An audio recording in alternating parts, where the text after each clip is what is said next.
कल्पना करा, लाखो लोक, हजारो भगवे झेंडे, टाळ मृदुंगांचा निनाद, धुळीने भरलेले रस्ते आणि प्रत्येकाच्या ओठावरती फक्त एकच नाव, ज्ञानोबा माऊली तुकाराम. ना कोणती स्पर्धा, ना कोणती जाहिरात, ना कोणतंही आमिष. तरीही दरवर्षी लाखो वारकरी शेकडो किलोमीटरचा प्रवास करतात. का? काय आहे या वारीत, ज्यामुळे 8 वर्षाच्या मुलापासून ते 80 वर्षाच्या आजीपर्यंत प्रत्येक जण आनंदाने चालत राहतो? आज आपण जाणून घेणार आहोत जगातील सर्वात मोठ्या आणि जिवंत आध्यात्मिक यात्रेची कहाणी. ही आहे पंढरपूरच्या वारीची अद्भुत कथा. नमस्कार मित्रांनो, मी केतन. यंदा पहिल्यांदाच वारी अनुभवायला निघालो होतो. वाटलं होतं ही फक्त यात्रा असेल, पण काही क्षणांनी माझा विचारच बदलून गेला. पहिल्यांदाच वारीत पाऊल टाकलं आणि हजारो वारकऱ्यांच्या ज्ञानोबा माऊली तुकाराम याच्या जयघोषाने अंगावरती अक्षरशः शहारे आले. लोक म्हणतात वारी म्हणजे चालणं, पण मला जाणवलं की वारी म्हणजे जगण्याची नवी शिकवण. थोडं पुढे आल्यानंतर जी गोष्ट मी बघितली ती आयुष्यात मी कधीच विसरू शकत नाही. माझ्या समोर एक वडील आपल्या दिव्यांग मुलाला घेऊन अगदी श्रद्धेने वारी करत होते. त्या मुलाच्या चेहऱ्यावरची निरागसता बघून मी भारावून गेलो. पुढे जात असताना मी बघितलं वय, जात, श्रीमंती, गरिबी हे सगळं विसरून वारकरी फुगडी खेळत होते. तिथे प्रत्येकाच्या चेहऱ्यावरती आनंद होता आणि पडणाऱ्या प्रत्येक पावलावरती आपली विठू माऊली दिसत होती. आपल्या चिमुकल्या हातांनी एक लहान मुलगा ताशा वाजवत होता.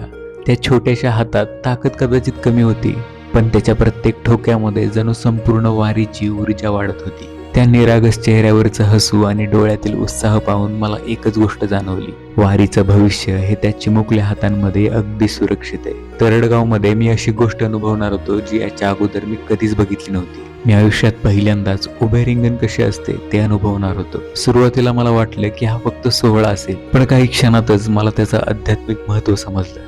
वारकरी श्रद्धेने मानतात की संत ज्ञानेश्वर माऊली स्वतः या अश्वावरती अदृश्य स्वरूपात विराजमान असतात. म्हणूनच अश्व पुढे जाताच हजारो वारकरी नतमस्तक होतात. अश्वांच्या टापांनी उडलेली धूळ ते अत्यंत भक्तिभावाने आपल्या मस्तकी लावतात. ही सगळी दृश्य बघताना मला जाणवलं की रिंगणामध्ये धावतो तो फक्त अश्व नसतो, धावते ती लाखो वारकऱ्यांच्या मनातली माऊलीला भेटण्याची ओढ. वारी ही फक्त पंढरपुरापर्यंतची वाट नाही, वारी म्हणजे मनापासून माणूस होण्याचा प्रवास आहे. महाराष्ट्राच्या कानाकोपऱ्यातून लाखो वारकरी दरवर्षी पायी चालत पंढरपूरला येतात. त्यांच्या हातात भगवा झेंडा असतो, गळ्यात तुळशीची माळ असते आणि ओठांवरती विठ्ठल नाम असतं आणि मनामध्ये असतो फक्त एकच ध्यास, विठू माऊलीचं दर्शन.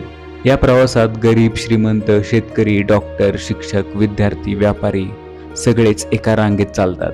इथे कोणी मोठा नाही, कोणी लहान नाही, प्रत्येक जण वारकरी असतो. संत ज्ञानेश्वरांनी भक्तीचा मार्ग सर्वसामान्य माणसांपर्यंत पोहोचवला. संत तुकाराम महाराजांनी आपल्या अभंगातून समाजाला प्रेम, समानता आणि सत्याचा संदेश दिला. आजही त्यांच्या पालख्या लाखो वारकऱ्यांसोबत पंढरपुराकडे निघतात. पालखी पुढे सरकत असते, टाळ मृदुंगांचा नाद घुमत असतो आणि प्रत्येकाच्या मनात फक्त एकच भावना असते, रामकृष्ण हरी. हा प्रवास फक्त पायाने होत नाही, तर तो श्रद्धेने, विश्वासाने आणि प्रेमाने होतो. हिंदू पंचांगातील आषाढ महिन्याच्या शुक्ल पक्षातील एकादशी देवक्षयणी एकादशी म्हणून ओळखली जाते. वारकरी परंपरेत हा दिवस सर्वात पवित्र मानला जातो, कारण या दिवशी आपल्या विठ्ठलाच्या दर्शनासाठी महाराष्ट्राच्या कानाकोपऱ्यातून लाखो वारकरी पंढरपूरमध्ये एकत्र येतात. काही 15 दिवस चालतात, तर काही 20 दिवस, तर काही 250 किलोमीटरपेक्षा जास्त अंतर पायी पार करतात.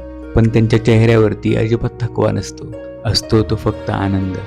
आळंदीमधून संत ज्ञानेश्वर महाराजांची पालखी, देहूमधून संत तुकाराम महाराजांची पालखी पंढरपुराकडे निघते. शेकडो दिंड्या, हजारो भगवे झेंडे आणि लाखो वारकरी दररोज पहाटे उठतात, हरिपाठ म्हणतात, अभंग गातात. रस्त्यात कोणी भुकेलेला दिसला तर त्याला अन्न मिळतं, कोणी तहानलेला दिसला तर त्याला पाणी मिळतं. वारी शिकवते की भक्ती म्हणजे दुसऱ्याला मदत करणं, दुसऱ्यांच्या आनंदात आणि सुखदुःखात सहभागी होणं. शेवटी पंढरपूरमध्ये अनेक दिवसांचा प्रवास संपतो. समोर विठ्ठल मंदिराचा कळस दिसू लागतो. प्रत्येक वारकऱ्यासाठी तो अगदी अविस्मरणीय अनुभव असतो. अनेकांच्या डोळ्यात अश्रू येतात, कारण हे फक्त मंदिर नाही, तर हे त्यांच्या श्रद्धेचं अंतिम ठिकाण आहे. चंद्रभागा नदीच्या तीरावरती लाखो भाविक स्नान करतात. हे स्नान फक्त शरीर शुद्ध करण्यासाठी नसतं, तर मनातील अहंकार धुण्यासाठी असतं. दर्शनासाठी अनेक तास रांग लागते, तरी कोणाच्या चेहऱ्यावरती तक्रार नसते, कारण प्रत्येकाला माहिती असतं की हा क्षण आयुष्यभर लक्षात राहणार आहे. मंदिरात प्रवेश होतात, समोर कमरेवरती हात ठेवून उभा असलेला आपला विठुराया दिसतो. मूर्तीकडे पाहून अनेक वारकरी शांतपणे डोळे मिटतात आणि आपल्या विठू माऊलीला आपल्या हृदयामध्ये साठवून घेतात.